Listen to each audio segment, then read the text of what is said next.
തീർച്ചയായിട്ടും ഇവിടെ മുഖ്യമന്ത്രിയും LDF-ഉം ആവശ്യപ്പെട്ടത് ജനങ്ങളോട് വികസന തുടർച്ചയ്ക്ക് ഭരണ തുടർച്ച എന്നുള്ളതാണ്. പക്ഷേ കഴിഞ്ഞ 10 കൊല്ലം കേരളത്തിലെ ജനങ്ങൾ കണ്ടത് വികസന സ്തംഭനവും അഴിമതിയും അക്രമവും സ്വജനപക്ഷപാതവും ജനദ്രോഹ നയങ്ങളും തുടരുന്നതാണ്. അതിനി ഒരിക്കലും കേരളത്തിൽ തുടരാൻ പാടില്ല എന്ന ദൃഢനിശ്ചയമാണ് ഈ തെരഞ്ഞെടുപ്പിൽ കണ്ട ഭരണവിരുദ്ധ വികാരത്തിൻ്റെ ഏറ്റവും പ്രധാനപ്പെട്ട വസ്തുത. കാരണം ഇത്രമാത്രം ശക്തമായ ഭരണവിരുദ്ധ വികാരം ഉണ്ടെന്ന് തെരഞ്ഞെടുപ്പ് പ്രചരണ വേളയിലാണ് ഞങ്ങൾക്ക് പോലും മനസ്സിലാകുന്നത്. ജനങ്ങൾ ദൃഢനിശ്ചയത്തോടു കൂടിയാണ് മുമ്പോട്ട് പോയിട്ടുള്ളത്.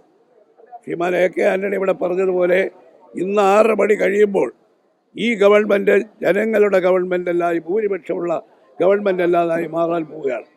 ഇന്നത്തെ സൂര്യാസ്തമയം ഇടതു മുന്നണിയുടെ ഭരണത്തിലെ അസ്തമയം കൂടിയായിരിക്കും എന്ന കാര്യത്തിൽ ഒരു സംശയവുമില്ല. നല്ല ഭൂരിപക്ഷത്തോടു കൂടി UDF അധികാരത്തിലേക്ക് വരും.